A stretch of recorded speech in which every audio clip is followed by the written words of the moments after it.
Hello students, आज हम discuss करेंगे गेट 2014 के प्रीवियस ईयर क्वेश्चन सिक्वल के राइट एसक्यूएल के 2014 के प्रीवियस ईयर क्वेश्चंस को सोल्व करेंगे। देखो बच्चे, बहुत इजी प्रॉब्लम थी। फर्स्ट प्रॉब्लम क्या थी?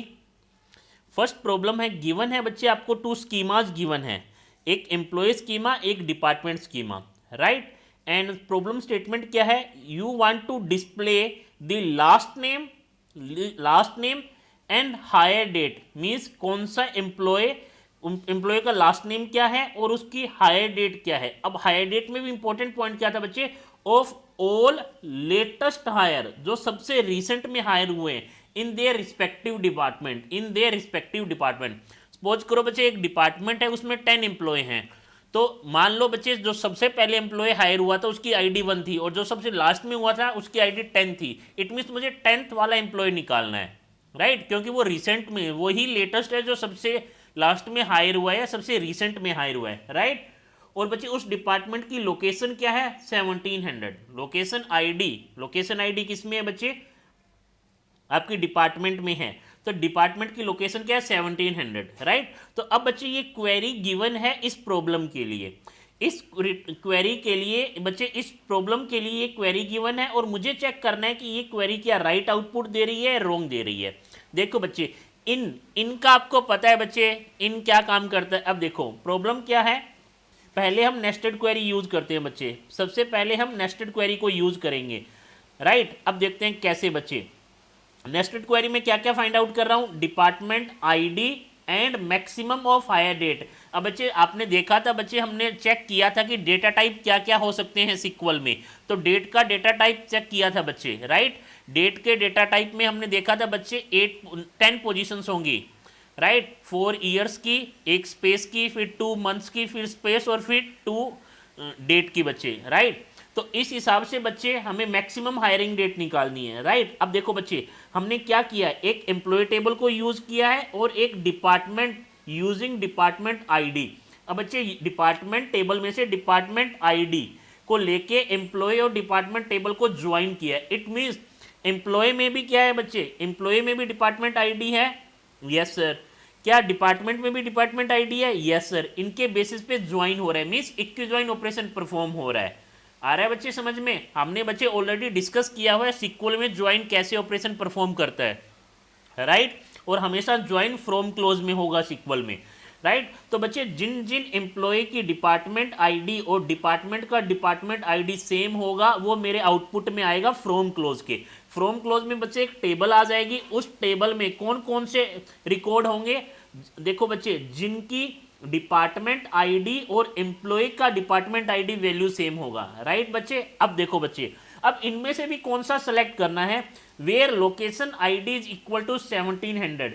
इट मीन्स वो डिपार्टमेंट सेलेक्ट हो गए हैं जिनकी लोकेशन आईडी, जो डिपार्टमेंट की लोकेशन क्या है? 1700 है। और बच्चे हमने ये भी देखा है कि group department ID aggregate operation के अलावा कुछ और भी एट्रीब्यूट है, तो उसे हमने ग्रुप बाय भी कर रखा है।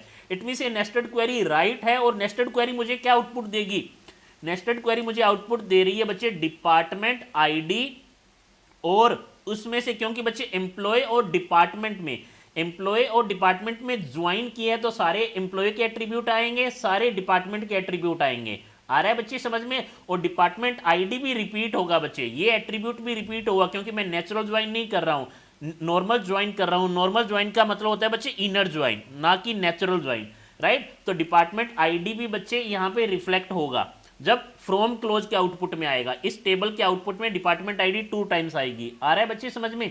अब देखो बच्चे, यहां से मैक्सिमम हायर, अब बच्चे एम्प्लॉय के भी सारे एट्रीब्यूट आ रहे हैं, डिपार्टमेंट के भी सारे एट्रीब्यूट आ रहे हैं, उसमें से वो एम्प्लॉय, देखो बच्चे मैंने क्या किया, ग्रुप बाय डिपार्टमेंट आईडी के अकॉर्डिंग ग्रुप बाय कर लिया। Means department 1, department 2, department 3, department 4 के अकॉर्डिंग एक ग्रुप बना लिए हैं।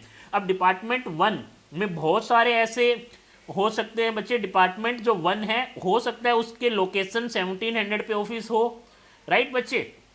तो हमने कर लिया बच्चे 1700 का ऑफिस यहाँ पे कर लिया, 1700 लोकेशन आईडी बच्चे यहाँ पे कर लिया और यहाँ पे, राइट बच्चे। इट मींस डिपार्टमेंट की आईडी के अकॉर्डिंग ग्रुप बना लिया। हो सकता है बच्चे इसमें department ID more than 1 times हो, क्योंकि ग्रुप बनाना है, राइट। इसमें से बच्चे मैक्सिमम हायर, इट मीन्स बच्चे यहाँ बहुत सारे एम्प्लॉय हो सकते हैं, राइट, जो डिपार्टमेंट 1 में हो, जिनकी आईडी मीन्स 1700 आईडी सपोज करो बच्चे दिल्ली की है, सपोज करो दिल्ली की है, तो डिपार्टमेंट 1 दिल्ली में बच्चे कौन कौन से एम्प्लॉय हैं, बहुत सारे एम्प्लॉय हो सकते हैं, उन एम्प्लॉय में कौन सा रिसेंटली या लेटेस्ट हायर हुआ है, राइट बच्चे, उनको सेलेक्ट करेगा ये नेस्टेड क्वेरी। आ रहा है बच्चे समझ में? इट मीन्स नेस्टेड क्वेरी आपको क्या दे रहा है बच्चे, नेस्टेड क्वेरी दे रहा है बच्चे आपको वो डिपार्टमेंट आईडी, एक तो डिपार्टमेंट आईडी फाइंड आउट कर रहे हैं बच्चे, राइट, डिपार्टमेंट आईडी। नेक्स्ट बच्चे हायर डेट, देखो एम्प्लॉय का है बच्चे, तो it means maximum hire date, maximum hire date. अब इसमें से एक्चुअल में आउटपुट क्या आ रहा है नेस्टेड क्वेरी का, इनर क्वेरी का बच्चे आउटपुट आ रहा है वो एम्प्लॉय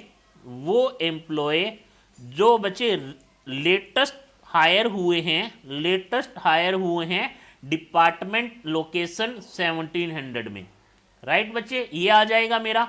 अब देखो बच्चे इट मीन्स ये आउटपुट आ चुका है, अब इसमें से मेरे को उन एम्प्लॉय के नेम निकालने, यहाँ तो नेम नहीं आया बच्चे। अब मैंने क्या किया, यहाँ से एम्प्लॉय टेबल से फर्स्ट रिकॉर्ड उठाया और उसकी डिपार्टमेंट आईडी और हायर डेट, क्योंकि यहाँ हायर डेट वाले कौन कौन से आए हैं बच्चे, सिर्फ लेटेस्ट वाले आए हैं, हर कोई नहीं आया।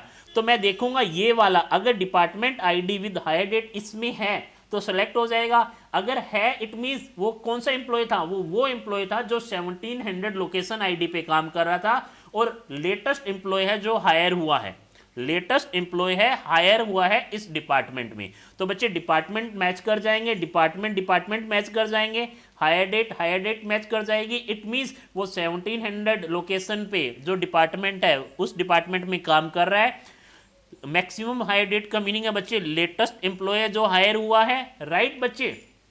अगेन बच्चे कोई नेक्स्ट एम्प्लॉय उठाया तो बच्चे हो सकता है उसकी डिपार्टमेंट आईडी तो मैच कर जाए बट हायर डेट मैच ना करे, तो वो सेलेक्ट नहीं होगा। क्यों? क्योंकि ये जो हायर डेट है इनर क्वेरी में ये मैक्सिमम हायर डेट है, बट आउटर क्वेरी में जो हायर डेट है वो तो कुछ भी हो सकती है। इट मीन्स अगर मैक्सिमम वाला मैक्सिमम से मैच करेगा तभी तो बच्चे मैं कहूँगा ना कि ये रिसेंट वाला या लेटेस्ट एम्प्लॉय है जो हायर हुआ है, राइट। तो हो सकता है सेकंड एम्प्लॉय ना हो, तो इट मीन्स सारे वो एम्प्लॉय सेलेक्ट होंगे जो लेटेस्ट हायर हुए हैं बच्चे डिपार्टमेंट्स में जिनकी आईडी 1700 है, वो सारे एम्प्लॉय बच्चे हो जाएंगे। इट मीन्स ये क्वेरी राइट है बच्चे। क्या कह रहा है, it execute and give the correct result, बच्चे ये राइट रिजल्ट देगा। अब ए ऑप्शन क्या है बच्चे, it execute but does not give the correct result, no बच्चे फॉल्स है। It generates an error because of pairwise comparison, it means बच्चे इन जनरल हम क्या करते हैं, वेयर के बाद सिर्फ एक ही एट्रीब्यूट होता है और फाइनल नेस्टेड क्वेरी में भी एक ही एट्रीब्यूट आता है आपके आउटपुट में, बट यहाँ दो एट्रीब्यूट आए, department ID hire date, department ID hire date. नहीं बच्चे ये हो सकती है कंपैरिजन, ऐसा कुछ भी नहीं है कि हमेशा एक ही एट्रीब्यूट के साथ कंपैरिजन होगा, नो, हमने ऑलरेडी डिस्कस किया हुआ है बच्चे। Next, it generates an error because of group by clause can not be use with table join in a sub query. It means बच्चे यहाँ सब क्वेरी मैंने ग्रुप बाय यूज नहीं किया है, राइट बच्चे। नहीं, ऐसा कुछ नहीं होता बच्चे कि आपने ज्वाइन जो लगाया है वहां पे भी सब क्वेरी में ग्रुप बाय करना था, ऐसा कभी भी कोई भी रूल नहीं है बच्चे, राइट। तो एक्चुअल में आउटपुट क्या आएगा बच्चे, सी। बस आपको बच्चे ये पॉइंट ध्यान रखना है कि एक्चुअल में ये इनर क्वेरी क्या आउटपुट दे रही है, अगर ये समझ गए तो बच्चे इनका तो बहुत सिंपल सा है। फिर बच्चे आपको जो पॉइंट ध्यान में रखना है वो क्या है कि हायर डेट, यहाँ पे हायर डेट आउटर क्वेरी में, बट इनर क्वेरी में मैंने क्या फाइंड आउट किया है, मैक्सिमम हायर डेट। तो अगर वो मैच करती है इट मीन्स वो एक्चुअल में मैक्सिमम हायर डेट ही थी, राइट। तो बच्चे फर्स्ट क्वेरी का आउटपुट आएगा it execute and give the correct result, right.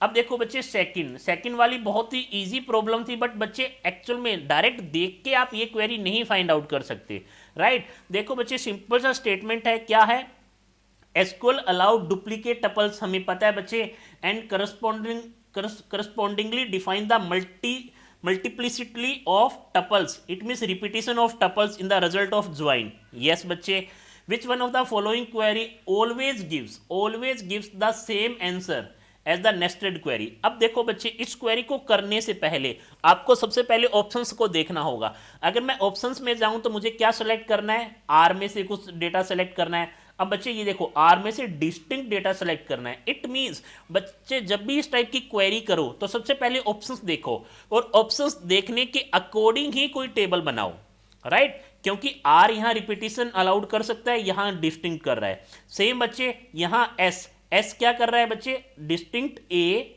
Select distinct A from S, यहाँ डिस्टिंक्ट है बच्चे, एस से डिस्टिंक्ट को सेलेक्ट करना है, और इन जनरल बच्चे कोई डिस्टिंक्ट नहीं है। इट मीन्स बच्चे आर में एक जगह डिस्टिंक्ट है, एक जगह नहीं है, एस में एक जगह डिस्टिंक्ट है, एक जगह नहीं है। इट मीन्स अगर आपको आपकी क्वेरी का राइट आउटपुट चाहिए तो बच्चे ऑप्शन के अकॉर्डिंग कोई टेबल बनाओ, राइट। अब क्या होगा बच्चे, इसको जनरलाइज अगर मैं बच्चे डायरेक्ट देखूं तो हो सकता है आप कंफ्यूज हो जाओ और आपको ये लगे कि सारे ऑप्शन ही मैच कर रहे हैं यहाँ पे।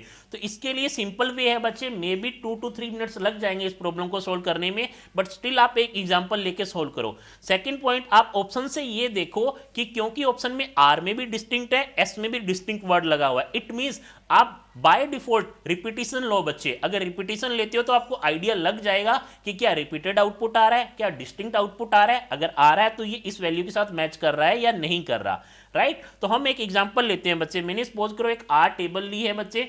आर टेबल में हमेशा बच्चे जब भी आप कोई टेबल बना रहे हो तो सबसे पहले ऑप्शन को जरूर देखो, राइट।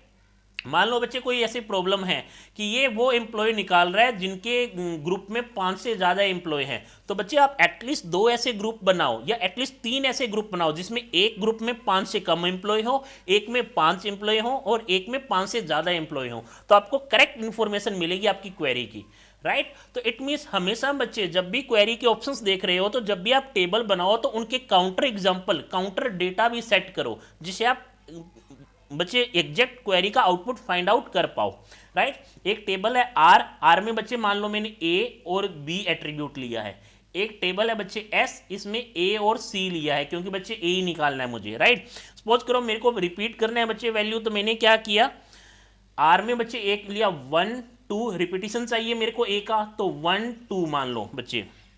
नेक्स्ट बच्चे 2 3, अब मैं 2 का रिपीटिशन नहीं ले रहा हूं, 3 और 4, राइट। अब मुझे ए, एस में ए और सी चाहिए बच्चे। मान लो बच्चे मैंने क्या किया 1 6, अब 1 का रिपीटिशन मत कराओ, 2 का करवा दो बच्चे, लाइक 2 8 4 9, इट मीन्स 3 को यहां मत रखो बच्चे। अगेन 2 10, कुछ भी आपने आउटपुट ले लिया बच्चे। यहां मैंने 2 को रिपीट कराया, यहां मैंने 1 को रिपीट कराया। नेक्स्ट बच्चे यहां मैंने 3 को लिया, यहां मैंने 4 को लिया, 3 को इसमें नहीं लिया, 3 को इसमें नहीं लिया, 4 को इसमें नहीं लिया। ए की वैल्यू की बात कर रहा हूं बच्चे। इट मीन्स मैंने हर एक काउंटर को सेट कर लिया है, राइट। अब बच्चे 1 बाय 1 क्वेरी की तरफ चलते हैं। इसने क्या किया है, सबसे पहले गिवन क्वेरी को देखते हैं। Select S A from S, S table में से ए का फाइंड आउट करो बच्चे। ए की वैल्यू फाइंड आउट की तो बाय डिफॉल्ट डुप्लीकेट आएगा 1 2 4 2। तो बच्चे एस का ए आउटपुट का वैल्यू क्या आया बच्चे, 1 2 4 2, राइट। अब बच्चे मेरे को क्या करना है, इन क्लोज लगा हुआ है, इन क्लोज में आर में से फर्स्ट एट्रीब्यूट, फर्स्ट रिकॉर्ड उठाया, उसकी ए की वैल्यू देखो इसमें है क्या, यस सर। ए की वैल्यू क्या, 1 1 क्या इसमें है, यस सर, तो ये सेलेक्ट हो जाएगा आपके आउटपुट में। नेक्स्ट 1 उठाया, क्या 1 इसमें है, यस सर, सेलेक्ट हो जाएगा। 2 उठाया, क्या 2 इसमें है, यस सर, ये भी सेलेक्ट हो जाएगा क्योंकि सेलेक्ट कहां से हो रहा है बच्चे, फ्रॉम आर से हो रहा है। नेक्स्ट बच्चे 3 4 नहीं है तो ये है। तो एक्चुअल में गिवन क्वेरी का आउटपुट क्या आया है बच्चे, गिवन क्वेरी का आउटपुट आया है मुझे पूरा का पूरे एट्रीब्यूट चाहिए, मींस ए बी चाहिए बच्चे। इसमें क्या है 1 2 1 2 2 3 आपका आउटपुट आ चुका है, राइट। अब मुझे 1 बाय 1 बच्चे इस क्वेरी को एग्जीक्यूट करके देख लो। इंपॉर्टेंट पॉइंट था बच्चे, आपको डेटा कौन सा लेना है और किस फॉर्म में लेना है। मैंने एक डेटा यहाँ पे 3 बच्चे आर में प्रेजेंट है, एस में नहीं करवाया। एक डेटा बच्चे 4, ए की वैल्यू 4 एस में प्रेजेंट है, आर में नहीं कराया। आर में 1 को रिपीट करा दिया, एस में 2 को रिपीट करवा दिया। तो ऐसे बच्चे आपको हर एक कंडीशन के अकॉर्डिंग डेटा को भी लेना है, राइट। अब देखो बच्चे फर्स्ट क्वेरी की तरफ चलते हैं। फर्स्ट क्वेरी आपको क्या कह रही है, सेलेक्ट आर स्टार, आर को आर में से कुछ सेलेक्ट करना है, from R and S. Oh it means R और एस का आपने कार्टेशियन प्रोडक्ट किया है जिसमें ए की वैल्यू सेम हो। जब आर और एस का कार्टेशियन प्रोडक्ट करोगे बच्चे तो इट मीन्स फर्स्ट रिकॉर्ड सब चारों के साथ एसोसिएट होगा, सेकंड रिकॉर्ड फिर चारों के साथ एसोसिएट होगा, थर्ड भी होगा और फोर्थ भी होगा। तो टोटल 4 × 4 16 रिकॉर्ड आ जाएंगे बच्चे। अब 16 रिकॉर्ड में से आपको कौन सा सेलेक्ट करना है जिनमें ए की वैल्यू सेम हो। अब ए की वैल्यू बच्चे जब ये 1 1 2 को 1 6 2 8 4 9 2 10 से करोगे तो अकेला 1 6 आएगा। तो इट मीन्स 1 2 1 6, इसमें से आपको सेलेक्ट क्या करना है, आर वाले। तो बच्चे 1 2 तो आ चुके हैं आपका, राइट। अब देखो बच्चे फिर से 1 2 1 6 2 8 4 9 2 10, इट मीन्स 1 2 1 6 मीन्स 1 2 आ जाएगा क्योंकि आर का ही लेना है बच्चे आपको, राइट। फिर 2 3 अभी बच्चे ए का ही मैच करना चाहिए, 2 ए में कहाँ मैच कर रहा है, एक यहाँ मैच कर रहा है, एक यहाँ मैच कर रहा है, तो 2 3 बच्चे 2 बार आ जाएगा। आ रहा है बच्चे समझ में, 2 3 2 बार आ जाएगा, क्योंकि ए दो जगह मैच कर रहा है। 3 4 बच्चे 3 कहीं पे भी मैच नहीं कर रहा तो नहीं आएगा, तो फाइनल आउटपुट ये आया। या ये क्या सेम है, नहीं है, तो ए ऑप्शन बच्चे आपका रॉन्ग हो जाता है। अब चलते हैं बच्चे बी की साइड। बी में क्या कह रहा है बच्चे, सेम चीजें हैं, इनमें से डिस्टिंक्ट निकालना है। डिस्टिंक्ट निकालना है तो आउटपुट क्या आएगा बच्चे, सेकंड का आउटपुट सेम है बच्चे बट डिस्टिंक्ट आ जाएगा, 1 2 2 3। क्या ये सेम है, नहीं है, ये भी रॉन्ग है बच्चे। नेक्स्ट थर्ड में देखते हैं बच्चे, select R star from R and S where R dot S is equal to S R dot A equal to S dot A and is unique R and is unique R बच्चे। It means Cartesian product किया है, यही rule आया है बच्चे, same चीज है। अब मेरे को यूनिक आर चाहिए, आर में से यूनिक चाहिए, तो सेम आंसर आएगा बच्चे 1 2 2 3, राइट। इट मीन्स ये भी ओरिजिनल आउटपुट के इक्वल नहीं है। नेक्स्ट चलते हैं बच्चे एस लास्ट की तरफ। अब देखो बच्चे आर सेलेक्ट क्या करना है, सबसे पहले बच्चे डिस्टिंक्ट सेलेक्ट करना है एस में से। एस का डिस्टिंक्ट क्या है बच्चे, आर टेबल मेरे पास ये गिवन है बच्चे, आर टेबल मेरे पास गिवन है। एस में से डिस्टिंक्ट अगर आपने सेलेक्ट किया, डिस्टिंक्ट क्या करना है, सिर्फ ए करना है बच्चे, स्टार नहीं लगा हुआ है, डिस्टिंक्ट स्टार नहीं लगा हुआ है, राइट, ए करना है। तो आपने क्या किया बच्चे, 1 2 एंड 4 आ गया, राइट। इस क्वेरी का output select distinct A from S, इसका आउटपुट आया और इसका नाम क्या दे दिया बच्चे, S1। अब एक आपके पास एक आर टेबल है ए बी, एक बच्चे यहाँ पे S1 टेबल है जिसमें ए एट्रीब्यूट है, 1 2 1 2 2 3 3 और 4। आ रहा है बच्चे समझ में।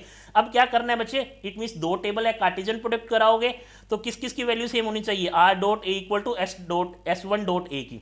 मीन्स 1 1 2 1 मैच कर जाएगा तो 1 2 आ जाएगा, 1 2 1 मैच कर जाएगा तो 1 2 आ जाएगा। मीन्स बच्चे ए की वैल्यू मैच कर जाएगी ना, राइट, इसके साथ। अब 2 का 1 के साथ नहीं है, 2 का 2 के साथ है, 2 का 4 के साथ नहीं है बच्चे, ये फर्स्ट वैल्यू सिर्फ ए की वैल्यू को देख रहा हूं, तो क्या आएगा आपका आंसर 2 3 आएगा। अब 3 तो मैच नहीं कर रहा तो नहीं आएगा, तो फाइनल आउटपुट आपका ये आ गया। इट मीन्स करेक्ट आंसर क्या है बच्चे, डी करेक्ट है, ए बी सी रॉन्ग थे बच्चे।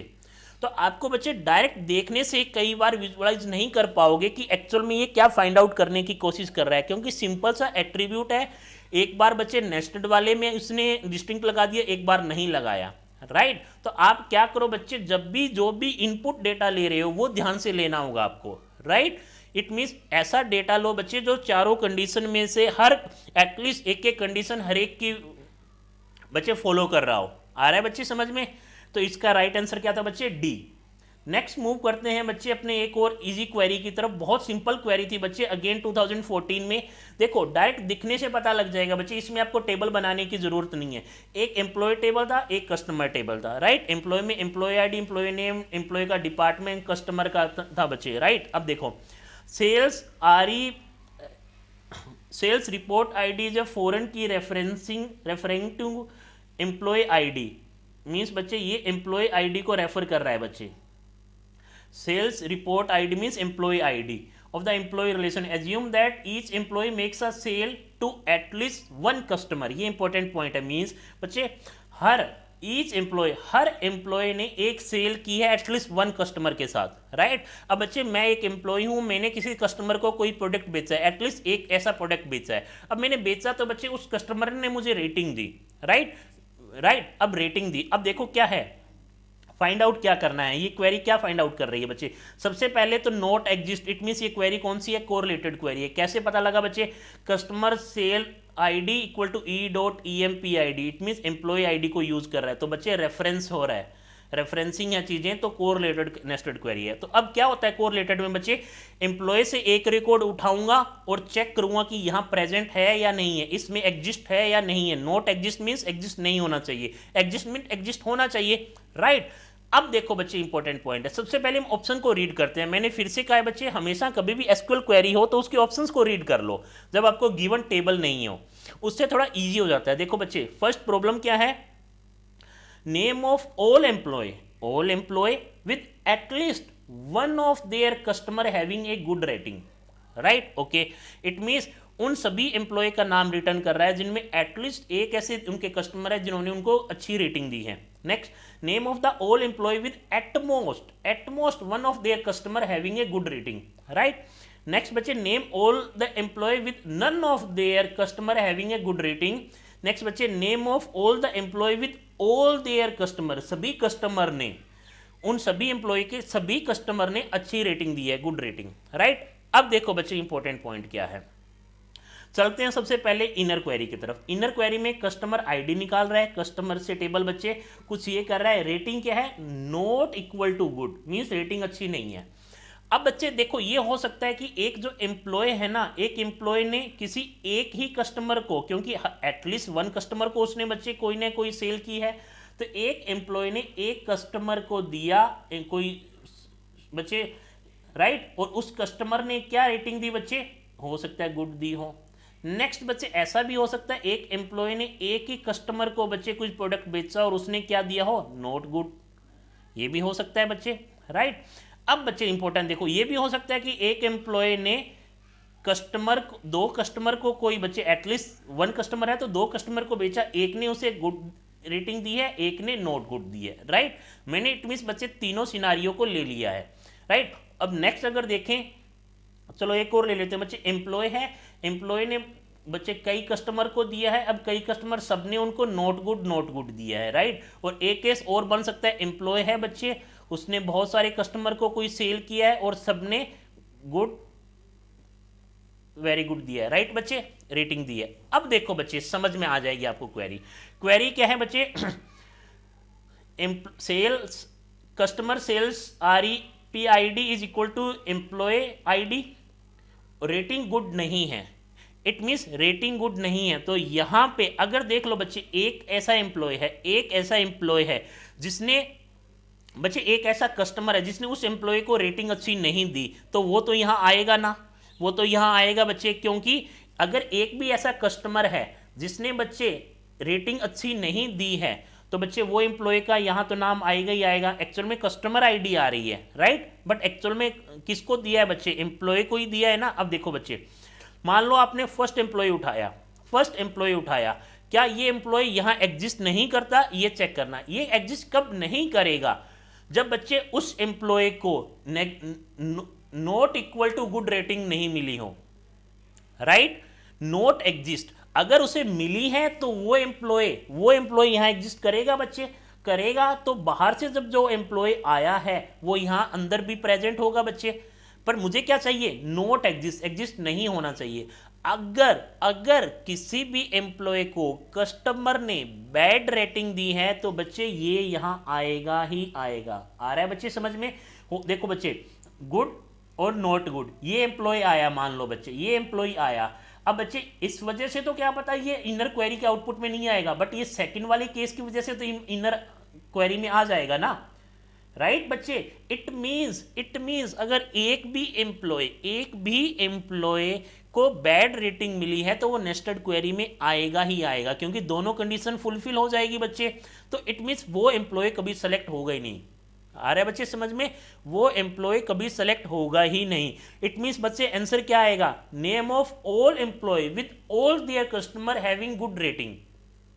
अगर बच्चे एक, मान लो सिंपल एक एम्प्लॉय है, उसने एक ही कस्टमर को सामान बेचा है बच्चे, और उसने उसको बैड रेटिंग दी है, तो वो यहां आ जाएगा। तो बच्चे कंडीशन ये क्या कह रहा है, नॉट एग्जिस्ट, नहीं वो तो एग्जिस्ट करेगा बच्चे यहां पे, राइट। दूसरा क्या है, मान लो एक एम्प्लॉय है जिसके बहुत सारे कस्टमर ने उन्होंने सामान बेचा, बट सबने बैड रेटिंग दी है बच्चे, not equal to good rating means bad rating, right. तो वो तो यहां आएगा बच्चे, क्योंकि कंडीशन फुलफिल हो रही है, तो वो एम्प्लॉय भी यहां सेलेक्ट नहीं होगा।